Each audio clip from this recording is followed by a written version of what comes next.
everybody to the Indie Pod. Oh man, my brain is scrambled. The Indie Pod Daily Show. I'm your host, Super Joe Pardo, and I am here today with an incredible guest for Wisdom Wednesday. I'm looking forward to it. We're talking about longevity in podcasting and more. We're going to dive into a couple of different topics here with our guest. And if you have any questions, please hand them down into the Facebook chat, and we will get on them. We will answer all of those questions. And before I get into that, this episode of the Indie Pod Daily Show is brought to you by the Independent Podcast University, or as I've been calling it, the U. Because it is all about you and getting your podcast launched, grown, and monetized. And it's been awesome. We've been growing many members every day. There seems to be another member jumping in on the bandwagon to learning how to get launched, grown, and monetized. And there's 150 plus hours of podcasting resources, I was trying to say podcast conference resources, past talks and things, all included there inside of the university. There's a community and a weekly calls and goal tracking and more. So go over to indiepodu.com and get signed up today. Also, if you want to get a free ride into the IndiePod University, go over to indiepodcasters.com/tube to sign up, to hit the subscribe button, and we will be picking one on Free Ride Friday, which is coming up this Friday. Also, don't forget Icon 6 Face-to-Face, the virtual event happening September 12th on Zoom. Tickets on sale now. Go over to indiepodcasters.com/Icon 6. All right, everybody. Let me get my guest today has been podcasting for a tremendous amount of time. I don't really feel he needs some super big, long intro, but he is awesome, and I am appreciative of him spending some of his Wednesday afternoon to come and hang out with us. Everybody, I need super claps in the chat for Super Rob Greenlee. Woo! What is going on, Rob? How are you feeling today? I'm feeling terrific, Joe. It's great to be on your show. It's great. Thank you. Yeah, it's always an amazing production that you have. I love the background imaging and all that stuff. It's fun. It's fun. Thank you. Yeah, I try to keep it, fun and always looking to improve and change and, keep it moving, right? As they say. Yeah. So you spoke today at Podfest, right? As well as did I.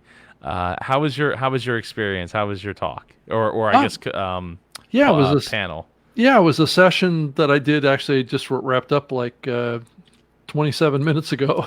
So it just finished 2 hours of a panel with 5 of us on the panel. So it was talking about the kind of global podcasting trends, right, around how people are engaging with content and listening to content and from all over the globe. So we had people from all over the globe on the show. So it was great. That's awesome. Yeah, I'd seen Todd Cochran was on there as well as Mark Asquith. Mm-hmm. Awesome. Yep. And awesome. James Cridlin from Pod News. Oh, okay, yeah. He's in the Indie Pod community as well. I couldn't read the names. I saw Todd re-screened it or rebroadcasted it or something, but the quality was like super low. I couldn't read the names, so I wasn't sure who everybody in there was. Oh, but that's awesome. That's awesome. That's awesome. So all right, tell everybody, how long have you been podcasting for, Rob? I guess it's been about 16 years now, because I started in officially podcasting in September of 2004. So, but I was doing online audio prior to that. I started that in 1999. So I started doing streaming and making my audio show available for download off my website, actually back in the early days, and then started working with some podcasting precursor platforms too during that span of time from 99 to 2004 when podcasting started. So so I've been around it for a while. Yeah, no, that is awesome. Did you think that podcasting was for you? Like when you first got into it, did you foresee like this long tail, growth into this big massive universe called podcasting? Well, I didn't start out at doing podcasting. I started out doing a radio show in a radio station, and so I started doing that on a regular basis, actually live in the radio station. So I was trying to manage the callers and all that stuff into the show. I had like three other co-hosts.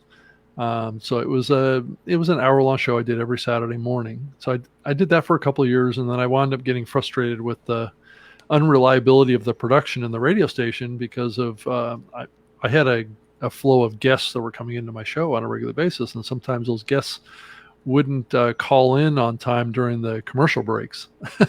So it was a little frustrating. So I wound up building my own studio in my house, in my bedroom, in my spare bedroom, and started pre-producing everything. So I was able to schedule. I was working full time too. I was able to schedule the interviews with the guests throughout the week during my lunch hour, and then piece it together on Thursday and Friday, and then it was a complete show on Saturday. So I would put it out on streaming platforms and put it out as an MP3 file, and eventually I would deliver the show on CD to the radio stations that I was on. I was in two radio stations in the Seattle market, and then I was on the XM satellite radio network for a couple of years too, and I would upload my show to that platform. So, and then on the satellite side, on the distribution on satellite side. So I was doing a lot of different stuff back then. So it wasn't just podcasting. That was kind of like a add-on in 2004 that I was doing. It really didn't garner that much of an audience at the time. It was such a new thing, right? But it steadily grew, and I wound up quitting the radio show and devoting full-time energy to helping other radio creators get their show online and start podcasting. So that's kind of how I got pulled into this helping others and working on podcast distribution platforms that has led me to, working at a place like Libsyn, which was actually, when I started podcasting, was the original podcast hosting platform that I was very, very familiar with back then as well. I knew all of the founders of Libsyn and actually worked for a startup company in Seattle that tried to buy Libsyn in late 2000, probably in early 2005. So I've had a long history with Libsyn and with podcasting in general, but even further back. Well, that's awesome. Yeah. So what do you think has helped you stay? I don't want to say relevant, but motivated in the podcasting space, because I know I've had a love-hate relationship with it, and it's only been 6 years of your 16 years.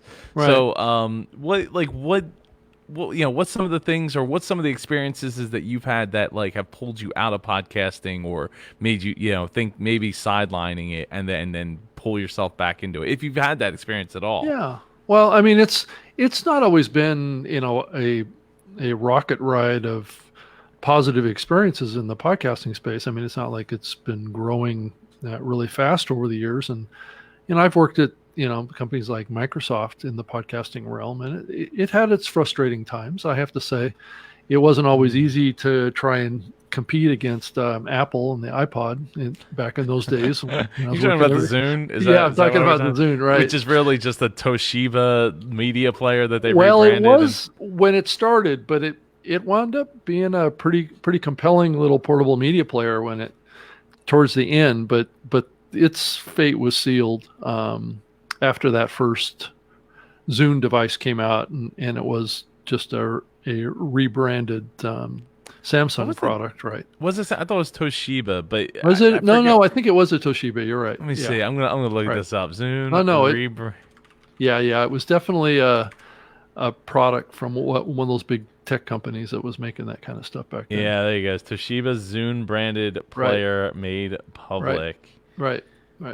So it was it was an okay device. I mean, I had one of those things. It was rock solid, but it was a little too boxy. It wasn't as sexy as the iPod, right? and people, there was a lot more content in the iTunes platform back then, and so it was just a constant run against Apple on that side to get more content into it. I got involved in getting TV show content into the Zune platform as well. So I kind of took on that project when I was working there too. So I was working on podcasting and TV and movie content into the platform. And then eventually it got absorbed by Xbox. And so Xbox had already had its kind of TV and movie team that was doing all that. And so, it was really a great experience. So I got to work with a lot of the big studios and got to work with a lot of the big media companies in the early days of the podcasting medium, back when in that time frame was actually very similar to what's happening right now, from the enthusiasm level of podcasting. And then we went through a little bit of a dry spell right around when social media launched. I'm talking about Facebook and Twitter in the 2007 timeframe, when all the attention kind of went away from podcasting over to social media, and the interest of the big media companies or whatever really waned. I mean, a lot of them shut down all their podcast operations, and it became the realm of the indie podcasters for many, many years. It started out that way, but then the big media companies came in, and then they got disenchanted with it because they couldn't make money from it, and they wound up abandoning it to go over and do a bunch of stuff with social media and YouTube and all that stuff. And years went by, the medium kept growing. And as you look at today, I mean, look at what's happening today. You get Spotify, and you're getting Pandora, and you're getting all these big media companies getting back into the medium again, New York Times. And I mean, actually some of these bigger media companies really kind of abandoned the medium. I kind of hold a little bit of a grudge about it now, because I would go out and meet with some of these companies, and they would just trash podcasting, and I would say, you guys got to hang in there. I've got a way that you guys can make money, you just need to do it right. And oftentimes they just didn't have the team or the motivation, or the leadership just didn't get it, and it just didn't happen. So fast forward to today, and you see everybody's jumping on the bandwagon now again. Yeah, well, things go in waves, right? Like everything goes in waves, and I mean, heck, even vinyl's been making a comeback for the last decade. Yeah, that's right. That's true. That's true. So things do go in waves, and I think that it's important for people to. Well, actually, you know what? It's funny. We are even talking about like the Zune as a whole, because Linus Tech Tips literally just did a standard media player review. Like they bought like 8 like standalone media players and was like, hey, here's like the $50 one, the $100 one, the $250 one, the $400 one, and we're like, which one actually sounds good? And like, why would you actually want something like this in this day and age where like my phone does all that anyway? Yeah. And there's still a place in the world for things like that, just maybe not as prevalent as it once was, especially as like the watch, form factor handles that. Like I just take my headphones, I pop my headphones in, I go running. Like I don't need my phone. Like I don't need my phone banging up against my thigh like for 4 miles. It's great, It's not fun. It's not fun. I'm telling you. Yeah, I think a lot of the reason why that the portable media players really had their place for so long was because of battery life of phones, right? People wanted another device that they could consume media on that didn't drain their cell phone batteries. And to some degree, that's still a little bit of an issue today. I mean, our mobile phones don't last forever. They have to be recharged. And if you're listening and watching a lot of video on them and stuff, you're going to chew up your battery fast. That's just... Yeah. So until we solve that problem, it's still going to be a limiting factor. Yeah. And what's up, Tim? How you doing? Vinyl records and players are hot now. They absolutely are. Facebook user, we need to see who you are. If you could go to StreamYard.com/Facebook, scrolling down below here, so you could enable it so we could see who is speaking to us and get your name and face up on the screen here. I'll tell you, if I didn't have a watch, I probably would consider going back to using like my iPod Now or something, because running with like an armband is not fun. Like I just have never liked it, and to use like the clip thing like for like, it's just not fun. It's just not good. Like phones are just too darn big now. Well, and it seems like they're continuing to get even bigger. Yes, I know that the new iPhone that they're talking about is like, I think it's like 6.7-inch screen or something like that. I mean, they're pushing right up against that 7-inch barrier, right? This tablet, it will not be a tablet soon. This will just right. be You your could hold it phone. up to your ear, right? No. Yeah, right. Well, that was the joke about the iPad for the longest time. It was like, oh, are you gonna do this? Hold it up to your ear as a phone? Yeah. Like, no, no, I'm not. It's these things now is what people are going to be using more, right? Everything will just get glommed into that. Well, I mean, Amazon's trying with the Ring. I don't know if do they even still make the Ring? Is that a thing still? Like I feel like that was probably a short-lived thing. Let's see, Amazon Ring. Oh, that's good. That's not a good sign, right? The Ring, as in the doorbell ring. Here's the Ring. Right. Oh, here's the Echoes. Available only by invitation. Oh my goodness! So really? That tells you anything? I didn't even know about this thing. So is it like the watch kind of a functionality? Yeah. Wow. So basically, it's just putting the Echo, like the ALEXA on your finger. Wow, that's awesome. It sounds cool. I guess. I mean, in a COVID world, I don't know about putting my hand in my face. Right? You can talk to the finger. Yes. That's good. It's good. I like the charging of it. I don't know. Let's see. Does it say when it was released? Is it live out there? Wow. Okay. Well, because this was a while ago that this came out, or that they announced it. Oh yeah, 2019 release was the first gen. Wow. I don't know. Because they released this with like a bunch of other things, like the Echo for the car, which I could actually see that being a useful thing, kind of. Right. Let's see. Tim says, I own the first MP3 player Samsung phone player enabled Samsung phone when I worked for Verizon Wireless. Been a loyal Samsung guy ever since, and it was a flip phone. Jim says, I think I got this figured out, Joe. Awesome, Jim. Glad to see you. See you in here, so we could we could see who's saying the comments. Speaking of that, so what was your first MP3 player, Rob? Do you recall? It was a creative, little portable, holds like, I think it was like 1 or 2 megabytes or something like that. It was just, something I plugged into my Windows XP device. And then I also had a Pocket PC too, a Windows Pocket PC for a while too, actually. Oh, I had one of those, the iPac. Yeah, the iPac or the Dell. There was a Dell one. I didn't have that. I never had that one. I had the iPac. But this was my first MP3 player back in 1999. Oh, the Rio. That's right. The Rio 500. And I love this thing. I remember I specifically asked for this one because I had upgradable storage with I think it was smart cards at the time. Was it smart cards? I should know this. Smart media cards.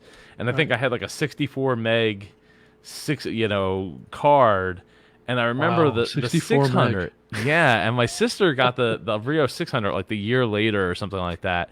And I'm like, well, this thing sucks because you can't upgrade the storage in this thing, and it doesn't have much storage. Like, it's a fancier looking player, sure. I had this thing too. I had this before. Another Rio. Yeah. Yeah, right. This was if I'm not mistaken, this was a CD player. That's why it's shaped the way it's shaped. So this was a CD player that you could put MP3s on. Burn the MP3s too. Rio Forge. I don't know if this is the specific model I had, but they don't have a picture of the 600. The 600 looks something similar to this. So it was a little bit different, fancier. Oh, here it is. This thing right here. Mm-hmm.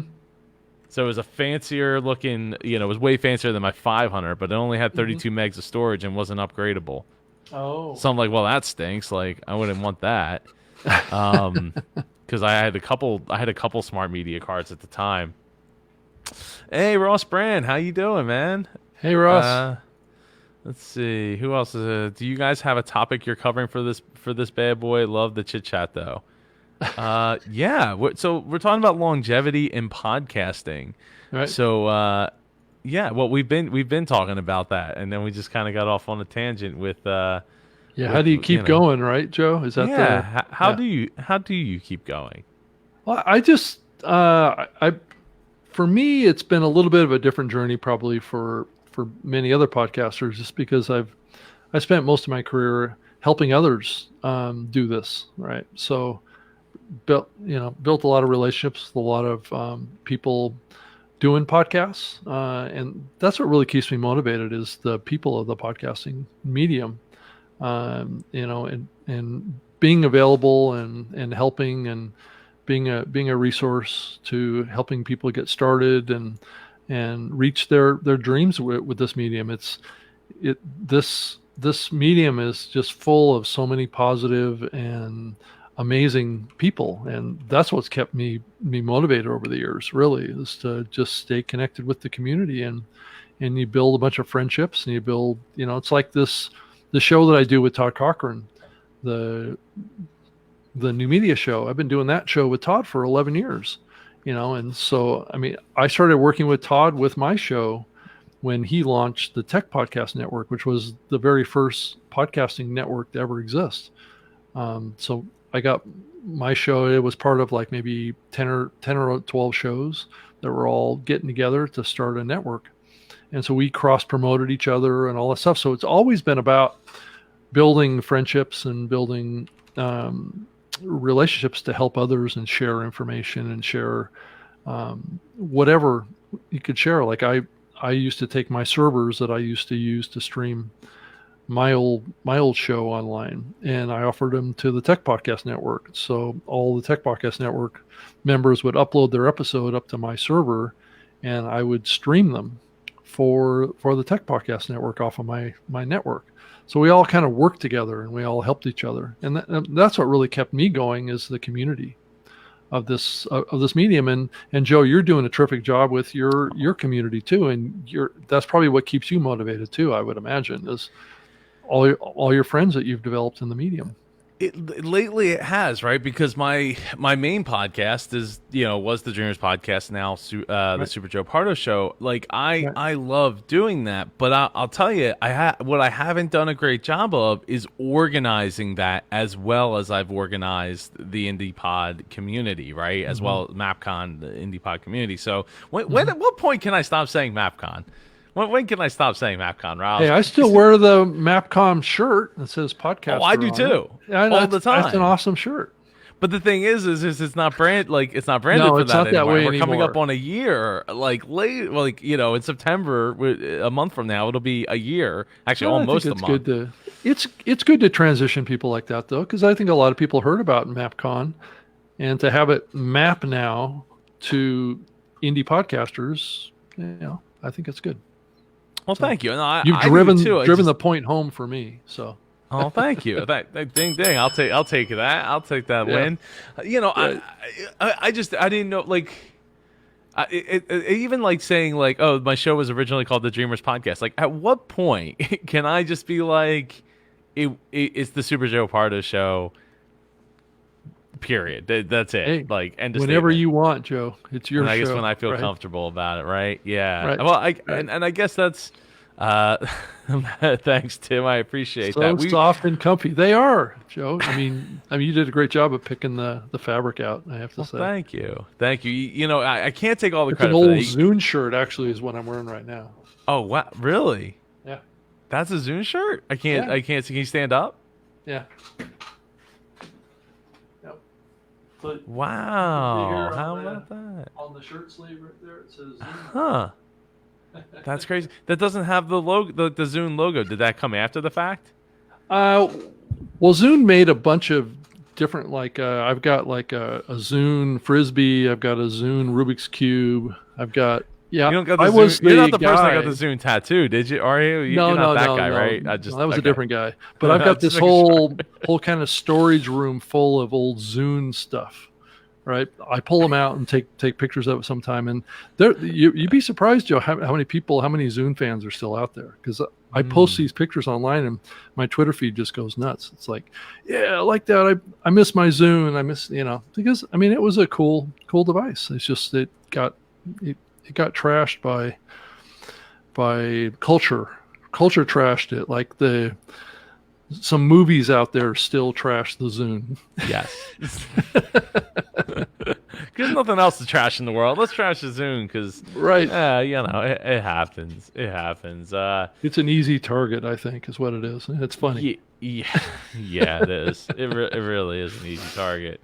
So, sorry, I'm just thinking about the guy that got the Zune tattoo.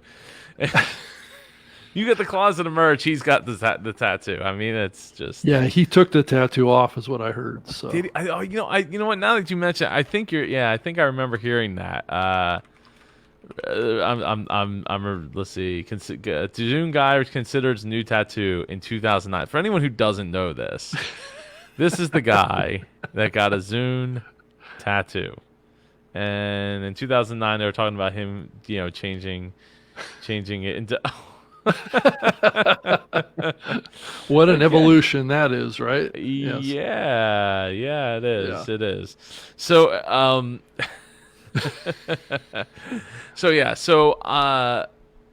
I think you're right. I think at some point it doesn't really matter because not everybody understands the marketing anyway to that level of it really matters and it could be in a history book somewhere at some point, but I think you're right.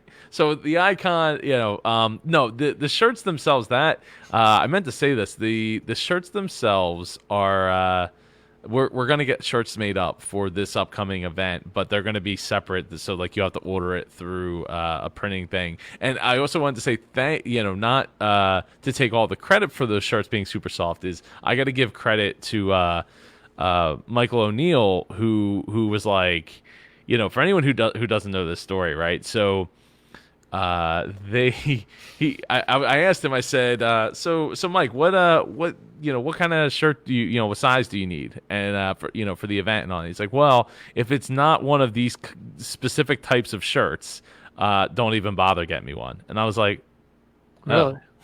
Yeah. Wow. And I was like, all right, well, let me look into something else then. So I looked into what the shirts that he was suggesting. I was like, okay, it's a bit more money. Yeah, but I think we're gonna do it, and it was a really good decision because if I pull out one of my original shirts, which my wife wears all the time, she wears the first MapCon shirt all the time. Mm-hmm. I wear it from time to time. It's a Gildan shirt. It's stood the test of time so far, but it's not the most comfortable shirt for sure. I mean, she wears it. She's fine with it, but to me, it's not as great as the other shirts. And right. I very rarely ever see anybody wearing that shirt compared to very few people have that shirt. So, but the other shirt I see in pictures even to this day. Like last week, I saw two separate people posting pictures with their old MapCon shirts on. So I appreciate it. And it's one of those things where it's like that's a decision that you have to make. And I think how to relate that back to podcasting is and branding, like that's a decision you have to make that like I made a decision that I wasn't going to make a shirt that was basically a big advertisement. I wanted a shirt that people wanted to wear and like, okay, and I'm paying the extra $1 per sleeve to get MapCon written on the sleeve. And it's more of like a reminder of where you got this shirt from because not everyone's going to see where you got it from. But like, hey, if you look down, like you look at your watch, bam, all of a sudden it's right there. So, I didn't do that with this year's shirt. I didn't put the MapCon branding on, which ended up being a good thing because the shirts this year were the first time we had two colors on the shirt, so it was way more expensive. And then to add the extra $1 for the MapCon logo, ultimately it was actually better because we changed the name anyway. So so it kind of all works out. But this is it's just to remember, like you're probably the only person that cares about your branding, right? As like to that level that like to know all the ins and outs and all the differences and all the minute things, like you're probably the only person that's going to care about to that level. unless you get to like Walt Disney status, right? Then like you're gonna have the archivists that are like, so back in 2015 they had this shirt that was a Gildan blah blah blah blah blah blah blah that had all these logos on the back of the shirt, which never happened again after that. Like, so when it comes to podcasting, for you, when did you start to make that changeover to like, I'm talking about, well, what did you originally talk about with your podcast? Oh, the show that I started before you made the changeover to like, I'm going to help podcasters, and like that's the goal. Yeah, the show that I started in 1999 was a show about the World Wide Web and the internet. So it was a technology show, and a lot of the early podcasters were geeks. Yes, and the show that I did on the radio was trying to share with the radio listening audience back in the early days, 99, through 2006, the growth and development of the World Wide Web and the internet, and what was unique about it, what the cultural impacts were, what was the future of wireless, all this. I mean, it was a future looking kind of show that I brought on guests. I brought on really high quality guests onto that show from Microsoft and Google and all of the big players at the time that got involved in that show.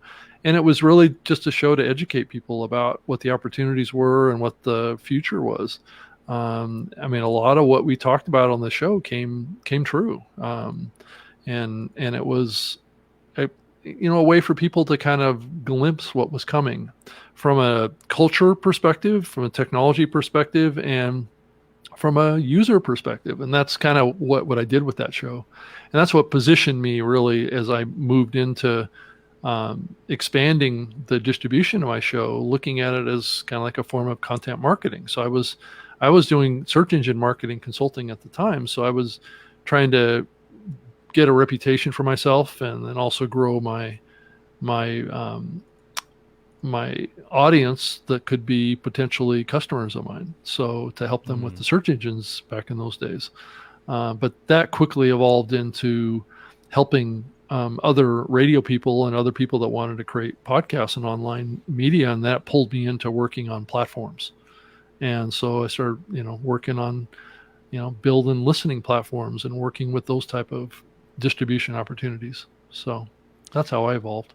And that's how you eventually got into like the helping of the people. Because I mean, as podcasters, we have to know a butt ton of things to make all these things work and and navigate it. So I know that's awesome. And when you say 1999, like I immediately go back to like ZDTV and the transition over to Tech TV and John C. Dvorak interviews and things of that nature from that time as a kid growing up. Ali Laporte and that was the next name to come up. Craig Grossman was another one. He did a nationally syndicated tech radio show. That name sounds familiar. I don't know. And then what was the other one? There was a woman too that was doing it back then too. I'm just drawing a blank on her name right now. She's still a podcaster, but like on ZDTV and Tech TV. No, on nationally syndicated radio. She was Kim Commando. That name sounds familiar too. Yeah. She was doing her nationally syndicated tech show back when I was doing mine, and also worked very closely with a guy named Ken Rakowski, who did Ken Radio, which was a very early tech talk show that started doing podcasting very early. But he was doing a lot of streaming stuff, and I was doing a lot of streaming stuff too back then. Because I mean, a lot of the people that were connecting to the internet back then didn't have fast internet connections. They were on dial-up modems, so it was very, very slow data connections. But anyway, that's kind of my roots. And if you fast forward to today, it's like everything has changed. The technology is ubiquitous in our lives now. It is, and yet still seems like a massive undertaking for a lot of people to get to that level of understanding to even do what we're doing right here, right now. Yeah, right. It's complicated. Now, what's the number one thing that you would attribute to being able to stay on top of this ever-changing landscape of podcasting? Because I'll be honest, even as people look at me as like a podcasting leader, like there's things I don't even know because I'm not reading the tea leaves all day long in the internets and Yeah. all that. Like I'm busy trying to build two businesses at once and keep a community rolling and all that. So. What's what's one of your secrets to stay on top of this? Well, I craziness? think that the realization and throughout my doing my radio show is just accepting the fact that I don't know everything, and just the sheer curiosity to learn and being open and listening to others and just willing to try things.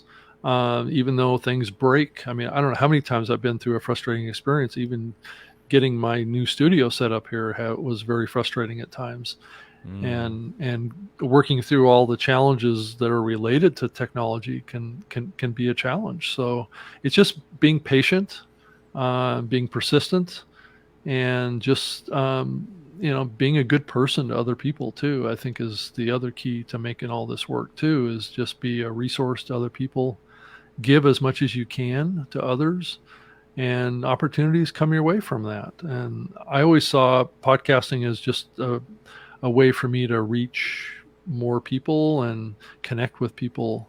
I'm really at the core of who I am and my background is I'm really a sales guy. I have a marketing degree, but really what I've spent most of my time doing is sales. I used to work in the grocery industry for many years. And what I did in the grocery industry was I sold hot dogs, bacon, lunch meat, oranges, orange juice, all this kind of stuff for many, many years, even turkeys. So for a certain period of time, sausages, all sorts of stuff. So I've worked in the grocery business for many years. So that background was very much a hardcore marketing thing, right? TV, radio, billboards, sampling in stores, more traditional marketing kind of practices. And I just saw the internet and what was happening with that was kind of like an extension. I used to work for the Florida Department of Citrus for 5 years, and I did, I built the first website for the Florida citrus industry at floridajuice.com. And I was like raffling off sailboats off of that website back in '97. So it was really kind of a scary time for the citrus industry when it came to technology, because I was out in Seattle working for the Florida citrus industry, doing stuff that they had no idea what I was doing, and when they found out what I was doing, they were a little freaked out about it because they like to be in control, right? I was just a rep out there doing stuff, right, trying to generate sales in my market. So the whole tech thing has always been just a marketing opportunity for me. Yeah. Well, tech has always been good to me, except for the fact that I hate computers because they never work the same for somebody else as they do for me. Yeah, there's always a bug with them, right? There's always some update that's not working or some software that's incompatible with something. I mean, it's just one thing after another. It truly is, and for me it's not a big deal because I'm there and I have 20 plus years of experience in diagnosing and working around and coming up with ways to make things work that shouldn't probably work. But when it's talking to somebody else, they just have no idea, and of course it doesn't work for them. And I'm like, right. Well, it worked when I did it, so I don't understand. I don't know, like what's wrong with you? No, right? Yeah, it's the user, right? It's incredibly frustrating. But besides that, like I do love tech, and I think to me, I think the biggest part of the longevity of content creation, because like I've been creating content since like 96, 97, creating websites and stuff as a 10-year-old kid, making websites in Front Page, GeoCities, Tripod, Angel Fire, all those things. So we have a common background on that. I did the same thing with Front Page and yeah. Stuff. Yeah. That's awesome. Yep. So, I was creating like cheat code websites and stuff for video games and all that. But, to me, it's just always about wanting to help other people, wanting to bring other people together. Really, it's people centric is the whole, as a whole is what it, for me, it's always been about. Even just starting up independent podcast conference. There we go. I did it. Independent podcast conference. That it really was about bringing a whole bunch of awesome people together, a whole bunch of podcasters together. Right. So, Brad says technology is dynamic and always changing. It is, and I really resonate with what you said about like we don't know it all, right? Because we're busy running our businesses and what we're doing. So sitting around reading a whole bunch of tech news is great, but it's not necessarily the end all be all. And there's always somebody creating a new service with a new thing, with a new spin, with a new this or a new that. So to be able to just sit on top of that is a full-time job. Just to be on the lookout. I mean, I wouldn't be surprised if somebody like a Gary Vaynerchuk just had somebody just like all they did was just scour for new social media networks and new things for them to create and subscribe to and see if there's any buzz to create around that thing.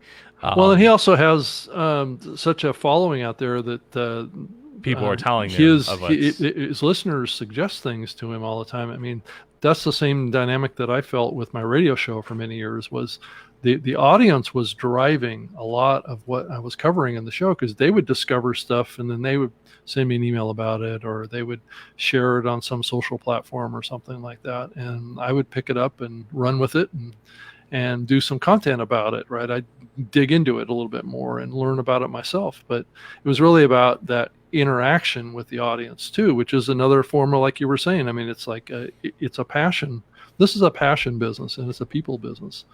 We're on microphones, we're communicating, people are watching us, we're interacting with people. This is a people business, and that's what I have to keep in mind. And that's why coming from a background of sales is very appropriate, because as a salesperson, you have to listen. You have to take what people tell you and find objections, find things that they don't like, and try and overcome them or try and help them through them, right, to get the sale. So there's a lot of similar things that all of us do. I don't think a lot of us even realize that when we do podcasts like this or we help people, we're going through somewhat of a sales process. Of trying to determine what their needs are, what they're having struggles with, and then solving those problems. And if you can solve the problems, you can have a sale, or you can have a deeper connection. Yeah. Well, I mean, that sales is all about listening, and listening is not a passive skill whatsoever. So.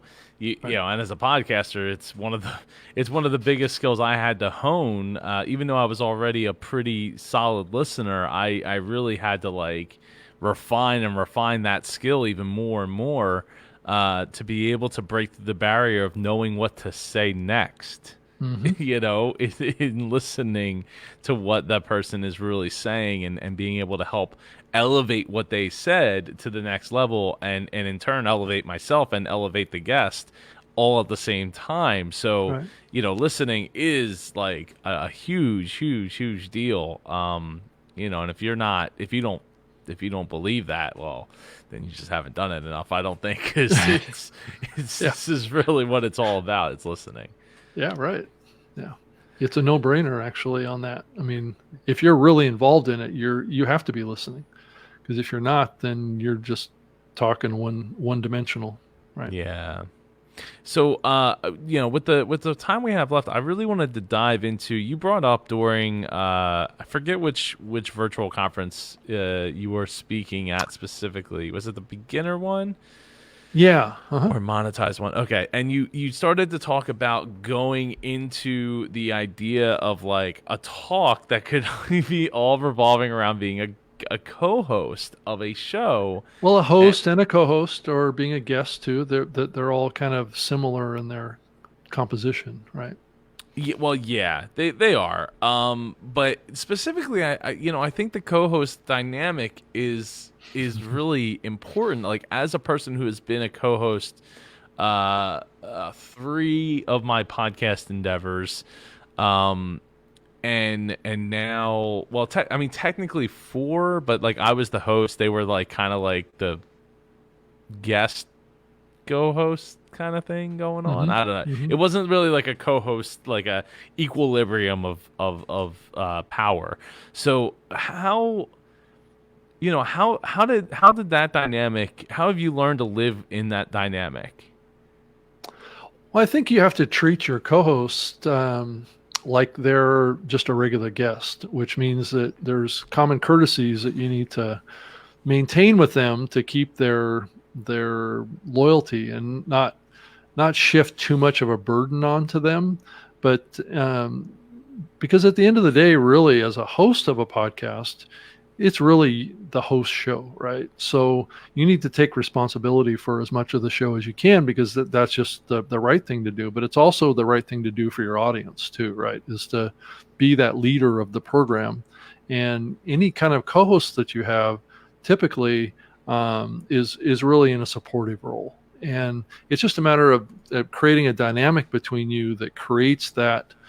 It's almost like what happens like on a sports broadcast, where you have a lead play-by-play person, and then you have a color commentator, which is what Mm-hmm. they're commonly referred to. And that's a person that adds color to the conversation, adds depth, or adds data, or adds some sort of a detailed perspective on the main thing that's going on in the program, which is usually driven by the host itself, right? So you need to keep that co-host a little bit at a distance. Don't overload him or her, and just give them a role that's easy for them to swoop in, dial in, whatever it be on Skype or on Zoom or whatever, and do their thing. Right? It's not like you have to prep them a lot or anything. I mean, it's always good to share an outline with them so they know what's coming, but just use them as kind of like a sounding board, or somebody to talk to. Because some people are really good at doing solo shows,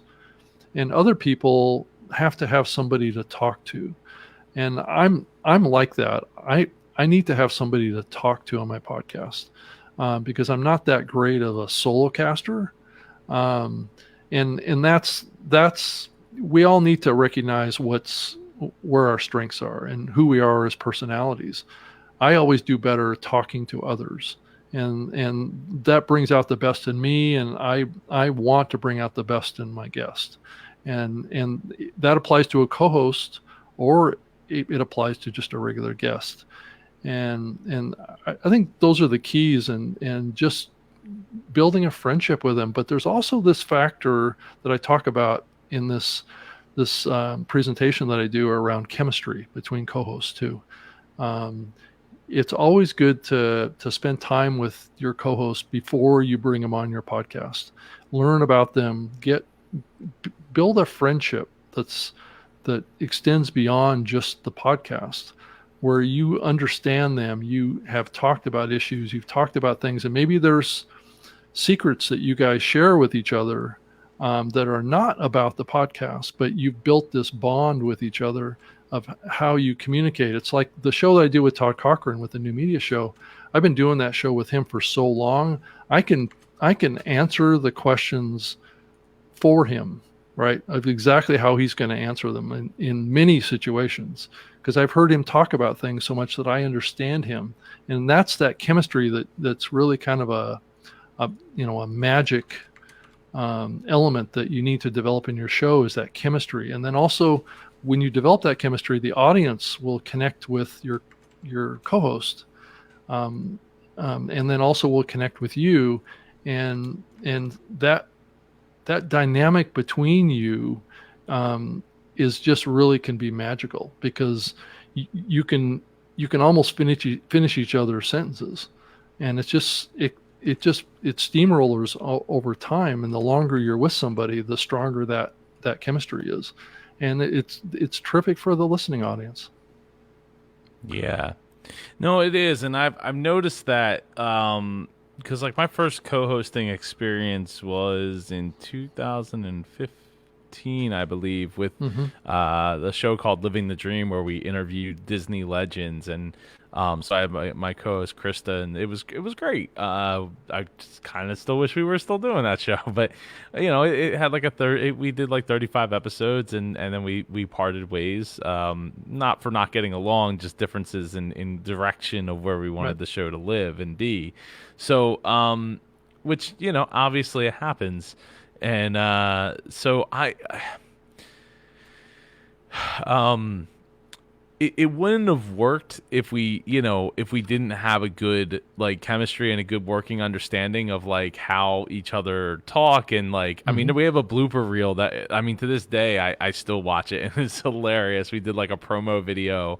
It was at a Disney bungalow, like at the Polynesian resort overlooking the Magic Kingdom. So they got the castle in the background. Like we're sitting on the deck and like we're doing these things, and it's just it's pretty funny to watch how many times we screwed up just saying some simple. We didn't have any teleprompters or anything, so but it's one of those things like it enables you to have like this cohesion and this ability to draw more people in, right? Because people want to feel like, even if you have conflicting feelings about the people that are on the show, right? Like there's people that are going to fall in love with you, Rob, and there's people that are going to love Todd, and they're going to love to hate Todd, right? Or they're going to love to hate Rob, and they're going to love Todd. Like that's the kind of cohesion that I think you're always looking for. Right. And in our newest show, or one of my newest shows, Business Geeks Podcast, where I do it with Jennifer Crawford from DC Podfest, is where a lot of people would know her from, and Samantha Riley from Australia. We try to have it's funny because like sometimes like them two will glom on to like the same ideas, and like they're like yes I love it, it's great, and then I'll be like, okay, how can I twist this and like give a completely different answer so that I'm not like yes, this is awesome, great job, write that down. I want to not that I'm trying to play a character, but at the same time, like we have to find the topics that enable us to like let our personalities diverge from each other, so that people can kind of glom on. And as long as they don't hate your voice, they will probably enjoy the show. As an avid listener of voices, like that's a big thing. People have to like your voice, or they're just it's just not generally going to work out for you with them. Right. But voices are an interesting topic too, because I think voices self-filter your audience too. And this concept of people being worried about that their voice is not good enough or something like that is totally off the mark. It's not how podcasting works. Podcasting is kind of a self-filtering medium, which means that people that like you are attracted to your show. Is just getting them to try it, right? And there's this natural kind of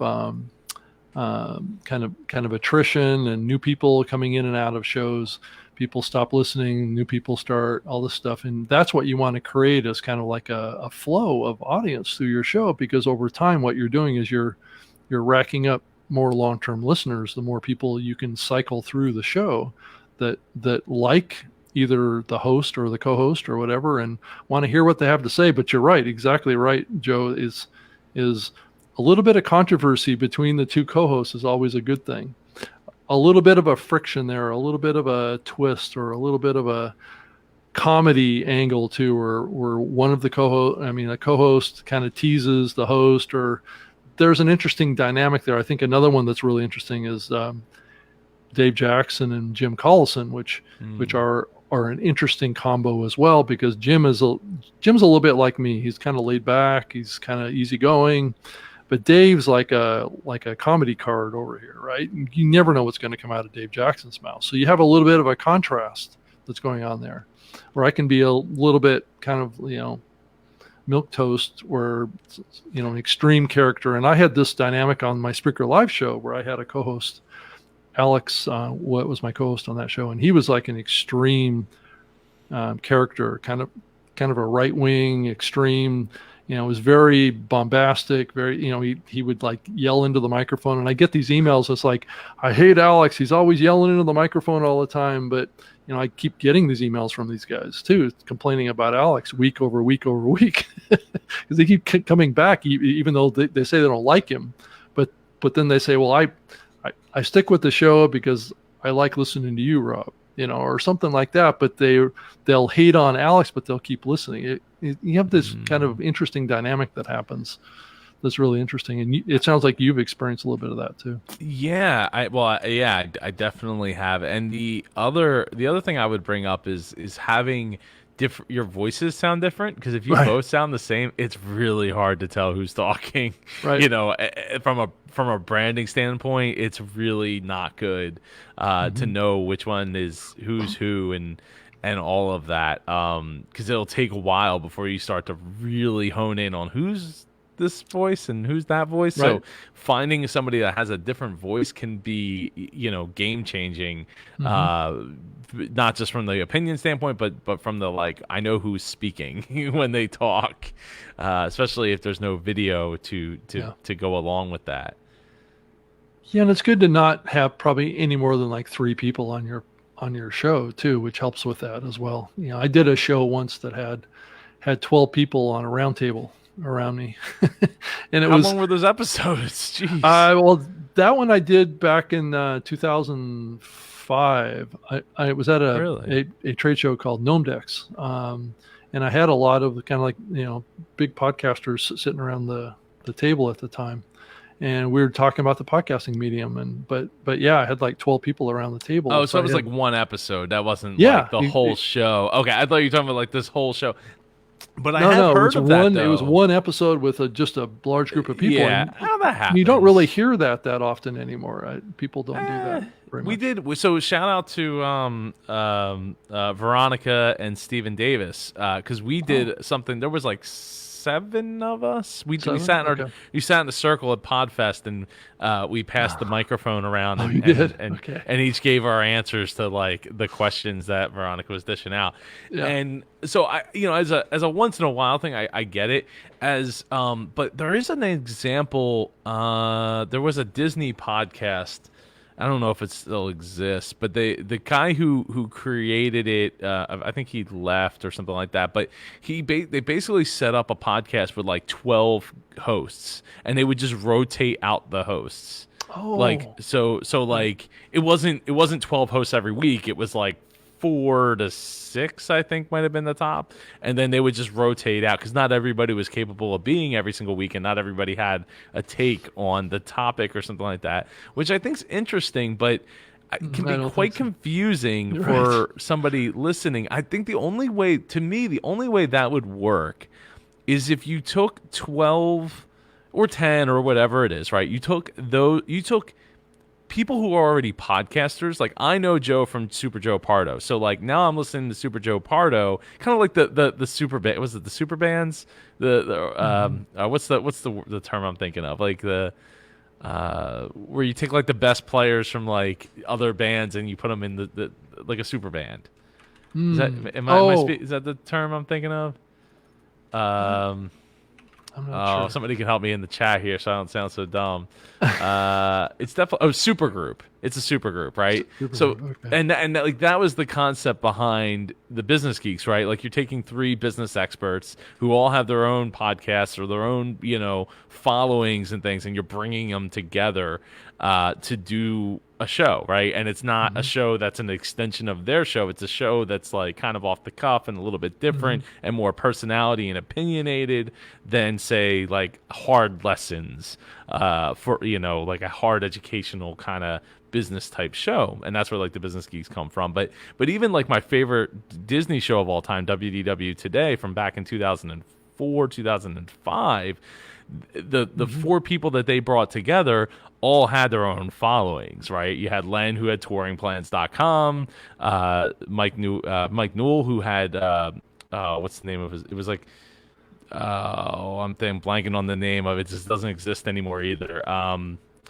something. It was Disney Radio, basically, like the Walt Disney World Radio. I think it was Walt Disney World Radio, actually, because it was all the okay. music from the parks, like just playing on like 6 different 365 channels, the live 365 channels. And then so he had his own following. And you had Matt, who was a blogger for a while, and you had Mike Scopa, who has been had been blogging for over a decade at that point already. So he had a huge following. It's like you took all these people that had their own things, bring it together. All of a sudden, you got the super group together, and it becomes its own thing.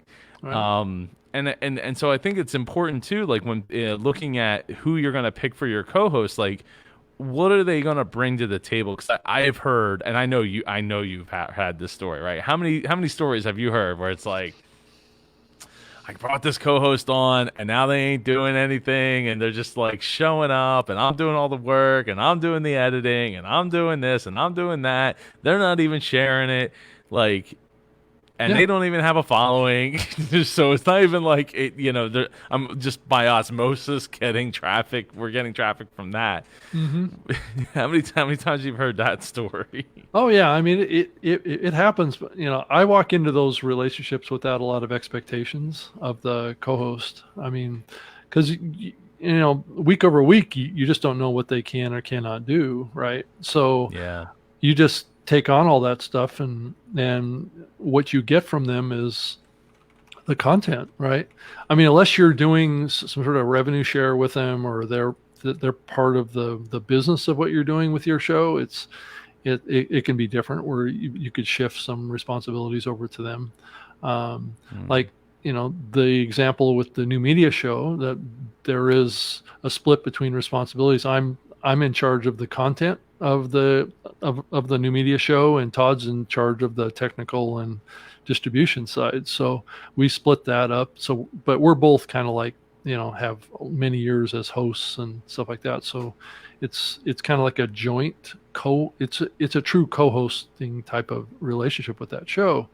So you can split up duties, but I just think you have to be careful with that, because oftentimes people will get into situations where they'll hand off the publishing to their co-host, and their co-host will set the passwords to their hosting account, and then at some point the relationship will break up and the co-host will go off with access to the distribution side, and then the host, which actually owns the show, there's a parting of the ways, and there's a disagreement, and then they have to fight over who has access to what, and the show sometimes can get taken down. But if you're the host of the show, you're taking control of everything, you have access to everything, then you have less potential of issues, I think. Yeah.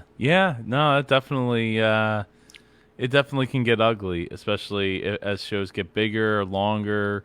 Yeah, and it can be a shame. I mean, but that's all, like, even bands, right? They got contracts, and like the band can sue one member of the band. I think it was recently, like, one of the Aerosmith people were being sued. Like one of the band members were being sued by Aerosmith. For not showing up or something like that. So it happens. Yeah, no, it definitely does. And so that's that. So I'm looking forward to hopefully getting you to speak over at Icon 6. Not to put you on the spot for I'd be happy to. No, I mean, you don't have to do a bunch of convincing. I'd be happy to do it. Well, thank you so much, Rob. I greatly appreciate it. And I want to be supportive of you and your events, and what I've been involved in your events for many years, and I always enjoy them because you're all about community. I mean, look at the name of your conference, the Indie Podcast stuff. That's the community that I love about this medium, is the indie side. Well, thank you, and I'm very grateful for that, and I'm grateful to have you in our corner, and we will continue to fight for the indie podcasters. Right. And make sure that these companies like Spotify can't come over and just trounce all over and basically steal the rights to shows and almost like lock out the independent podcasters, because that's, I mean, and I huge Todd Cochran fan. Shout out to Todd for beating that drum constantly about owning your platform, owning the rights, owning as much, Right. being able to take it to where you want to go. And Mm-hmm. before we wrap up, as a co-host, as two co-hosts that have worked for different different podcasting competing hosts, how's that worked out over the years? As much as I guess you can get into it without making trouble for yourself. Well, Todd and I go way back to the content side. Like I was saying earlier in our conversation, my radio show was part of his Tech Podcast Network back in 2005. So I did not know that. I mean, he and I go back way further than us competing with each other. So, and then I started doing the new media show, which was called the Saturday Morning Tech Show. This was way back when I was working for Microsoft and Zoom. So back then we weren't competitors. So it just happened that I moved in that direction, and we kept doing the show. It was really as simple as that, because our friendship and our knowledge about each other transcended anything that we did professionally. And in a lot of ways, our philosophies are very compatible with that, because I want to be helpful to the podcast community. He wants to be helpful to the podcast community, and there's just a lot of compatibility on that main philosophy. So we don't dwell on the competitive aspects of it, though there are times like when I went from Spreaker to Libsyn, Todd was pretty pissed off at me for a while because he wanted me to possibly go to work for Blueberry. So it was just one of those things, right, where we're kind of competing with each other, but yet we're friends, and we see each other's value in the podcasting market of helping podcasters and really looking out for them. And that's what I'm all about too. And that's a lot of the reason why I've jumped on and gotten involved in the Podcast Academy as well, is that I want to be that guy that represents the indie community into that organization. Yeah, I didn't even mention that you're a Hall of Fame podcaster, which I apologize for that. Okay. But it is in the background. I also, how many ATRs do you own, or are those not ATRs behind? I have a couple two. Of them look like they are. 2 ATRs, and I've got a Samsung Q2U, which is the one on the top shelf there, and then a Rode mic on the. Is that a blue raspberry? Is that a blue raspberry? Yes, correct. It's a raspberry. Okay. Yeah. How is that thing? Is that good? Is that any good? Yeah, it looks cool. It's a fun microphone. I don't actually use it much, but yeah, it looks cool in the background. This is my daily driver now, which I've actually had this mic since about 2009. So oh wow, it's doing fine. So I own 3 of them. So it's just. Oh wow! I own 2 of them. One of them doesn't work, and I got to get it fixed. But when I saw the price of how much it costs to get them fixed, I'm like, I can hold off. I'm not. And how much it costs to buy a new one? The price has gone up. I think when I bought it, it was like $350 or something like that. Yeah, that's about what I paid for these. Yeah. Yeah, and I think they're $400 now, up to $450 in some places. So it's not cheap. And to get it fixed, I think it was like $200 something. So at the time, it was like $220 or something, and I'm like, well, I could buy a new one for $350. Right. And now it's $400, and I'm like, I wonder how much it costs to get it fixed. Yeah, but it's just been sitting in my box. Like it's a shame. Is it worth? And I was like, I don't need this anymore. I'm going to sell it. So I sold it, and then they returned it. Like it was an eBay deal or something. They returned it and said, it doesn't work. And I'm like, what do you mean it doesn't work? You only got like a handful of use. But I'll tell you, it's hard to get other people to talk on the SM7B because they don't know how to talk. They start talking back like this, and they're just like, well, yeah, you can't talk like that. You got to talk into it. And you have to drive the gain on this thing too. I had to get what they call a cloud lifter. Yes, I have a cloud lifter as well. Yeah, and those are like $150 a piece. So as you think about buying one of these things, I mean, Mackie does a pretty good job on the mixer side of having preamps that are clean, that can drive these things with gain. But I even have a Mackie mixer here, and I have a cloud lifter, and it just gives me the power that it really exposes the capability of this microphone. And because if you don't have it and you're having to overdrive the gain on it, you lose the quality. So that's the trade-off, but it makes it expensive. If you're paying $400 for the mic plus another $150 for the cloud lifter, that's makes for an expensive microphone. It absolutely does. And really the only reason I think to get one is if you really want to isolate the sound around you. Right. It's got That's great the only rear rejection. Yeah, I mean, like I don't know how much you can hear that, but yeah. Like, well, it's a dynamic, right? And it's got a big diaphragm in it, and you have to be pretty up close on it to get it to work for you. Yes, yeah, you do, and it's tough too. It's really tough to work with too, because if you talk too loud, too closely, then you start peaking, and it definitely can be a bear to work with. So yeah, it's one of those things where you just have to really, weigh whether you actually need something like this. In most cases, $100 microphone will get you well and beyond where you want to be. But when you have kids and you want to be able to sound a little bit better in an environment that's not super sound treated, it definitely fits the bill there. Right. No, I agree. I mean, it's something I just have had for a very long time. Actually, before it was popular, but it seems like now everybody's got these things now. It's like I can't believe how many people are using these for podcasting now. Yes, it is crazy. I mean, well, it's the sound, right? Like they want the sound, but you can get that sound just by using a mixer and a lot of other microphones. You just won't have the sound rejection. So It's really about sound. And believe me, I have thought about putting a shotgun mic up in front of me, but the problem is you can't really tell, but there's a fan back there on the ground. There's an air conditioning unit right there. Oh, absolutely. And then every time I type on the keyboard, like my clickety clacks will come right on through. And they kind of already do, but it's a lot more limited, than otherwise. So yeah, and my early days of doing these things, doing podcasts and radio shows, I used high-end condensers in my home studio, and those things, I mean, you don't even breathe funny. You don't even touch anything.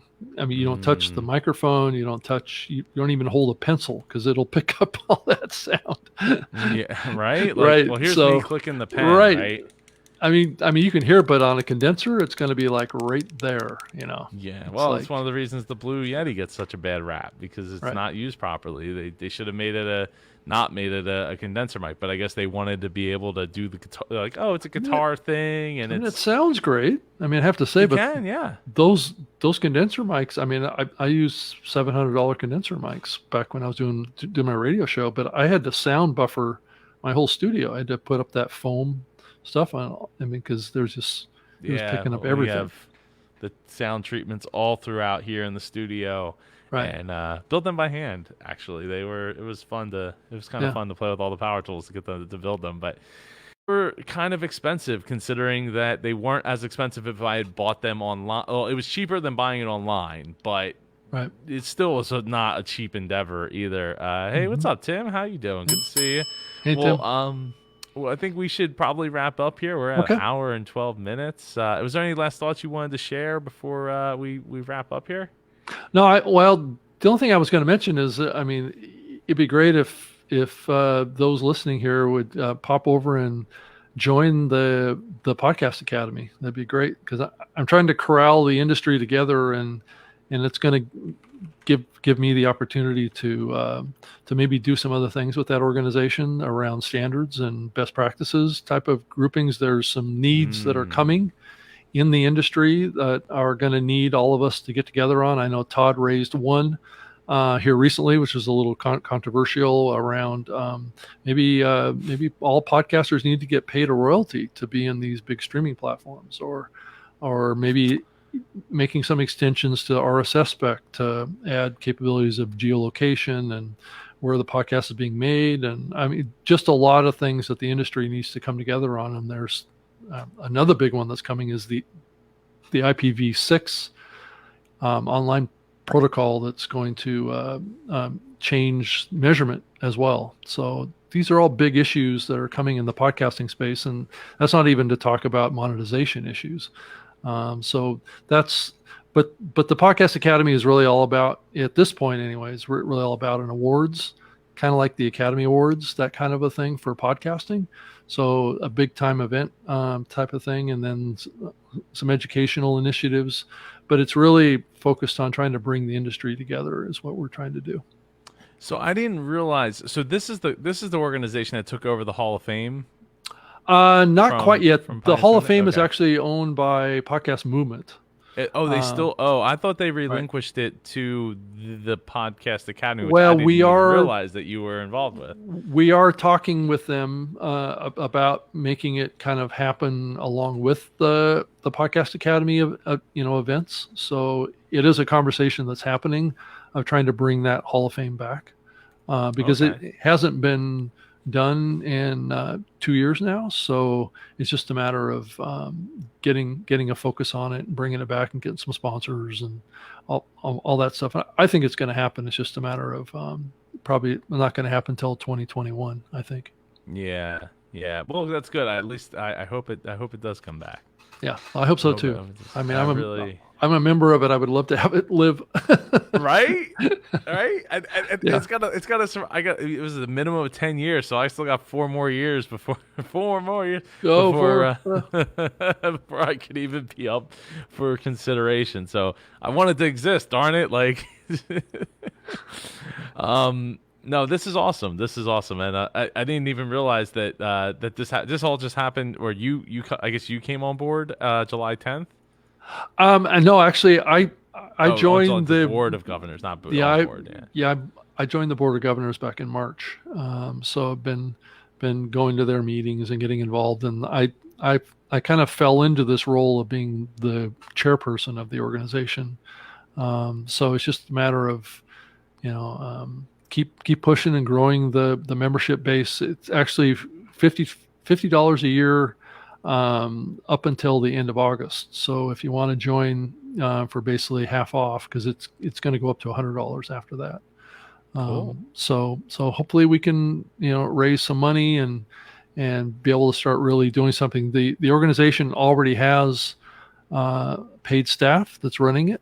So there are people working on it every day. So there's some money behind it then. I mean, Right. I see so much support there is from some major players. I'm surprised. iHeartMedia kind of surprises me. I mean, I'm surprised they don't have they just like, we have our own. Like, it's all good. I don't know if they're going to be bringing that back. So they may. Well, I know they spent a ton of money, and then turns out, we're losing a bunch of money. Like, yeah, maybe we shouldn't be spending hundred thousands of dollars at a time. Well, this whole COVID thing it really had an impact on the radio business. So I'm sure funds aren't flowing as well as they were prior.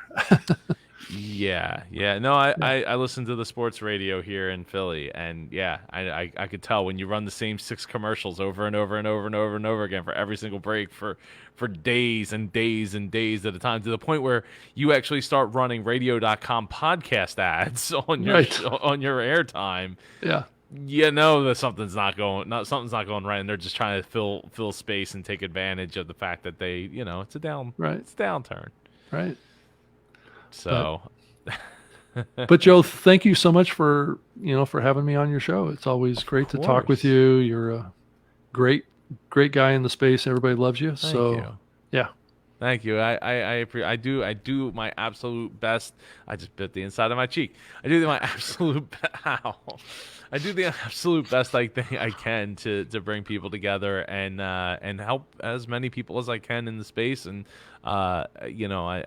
I'm excited about what the future holds here for the indie pod community, and especially since announcing, I don't know if you saw a little while ago, I announced that I was turning indie pod into its own full-fledged business rather than just an extension of my business.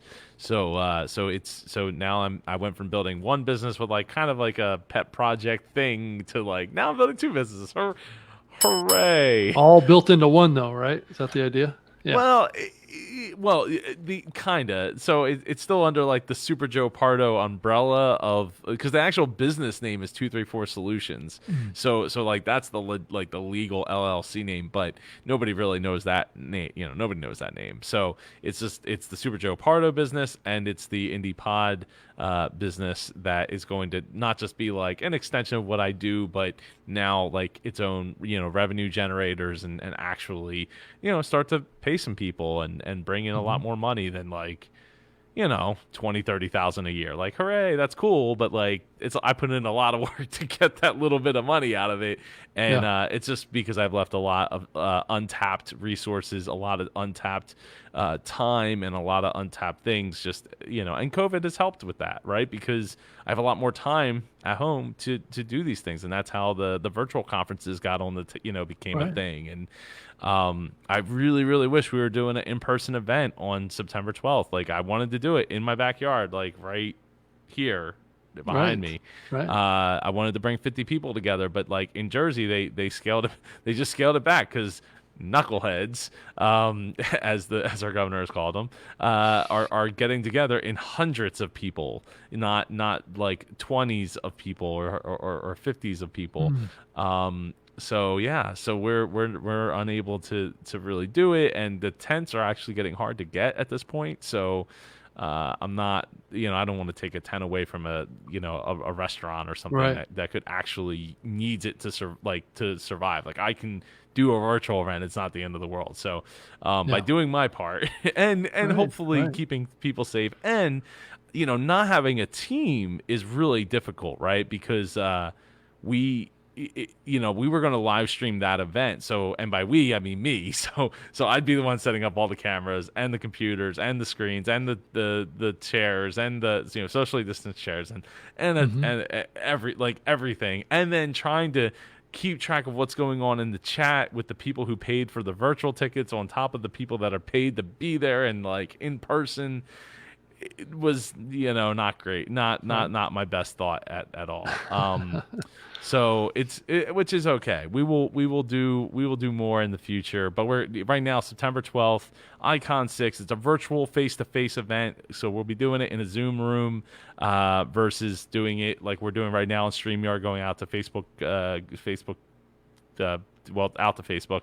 And so I'm looking forward to it. You can get your ticket today. We're getting speakers signed up, and I'll have these scheduled soon. I think I'm actually going to close the speaker submissions about a week earlier. They were supposed to close on the 15th. I'm going to probably close them this Friday night or Saturday, so that we can, because I don't want to have a thing. I don't want the same problem that we had before, where we had like 60 plus people submit, and then I feel bad that I had to cut too many people out. Right. So we're not doing 2 days event. It's a 1 day event, and it's gonna be a great time. We'll do some workshops. We'll do the creative podcast competition, maybe 1 or 2 panels, possibly some separate rooms. But I kind of want to keep everybody in the same room, but at least we can see each other and get that face-to-face time. Anyway, thank you again, Rob, for coming on. I really appreciate your time, and I know it's only like the afternoon there, but I hope you enjoy the rest of your day.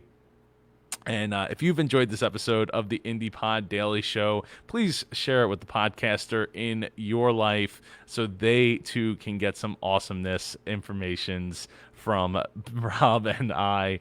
And please go check out Indie Pod University. You can learn to launch, grow, and monetize your podcast today along with me and a growing community over in the university. So go check that out, and I will see you all tomorrow for Training Thursday, where I sit down and do a one-on-one coaching session with Icon Brandy here in the community. Looking forward to it. It's going to be fun.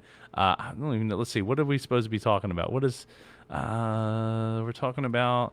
I'd love to talk about growing listeners and building an interactive community. So if you want to learn more about that, I'll be here. She'll be here. I should be pointing in that direction. She'll be here in Rob's place, and we'll be talking about that. So I'll see you all tomorrow. And remember, as a podcaster, you are a leader. And as a leader, please always consider leading with love. Take care, everybody. See you tomorrow.